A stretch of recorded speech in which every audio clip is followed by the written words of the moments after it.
Okay. I didn't get a chance to show you. Cooper. I didn't realize in the teeter video that hey, hush. That you couldn't see me putting the seatbelt on, so I wanna show you guys how you put the seatbelt on the dogs. If I can get Cooper to be quiet long enough. Good boy. Nice quiet. So for the seatbelt, come here, Sprout. You just take the collar out and you attach the leash. He thinks we're going bubble now.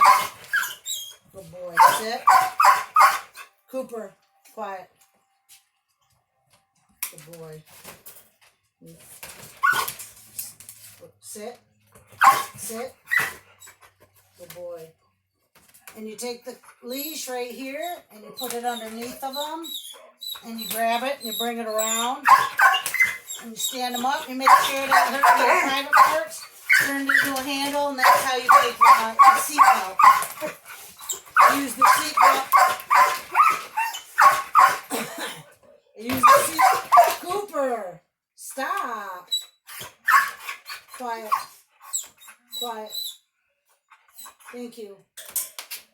I use the seatbelt on the teeter-totter, the dog walk, and the A-frame. Good boy, Spot. Sit. Good boy.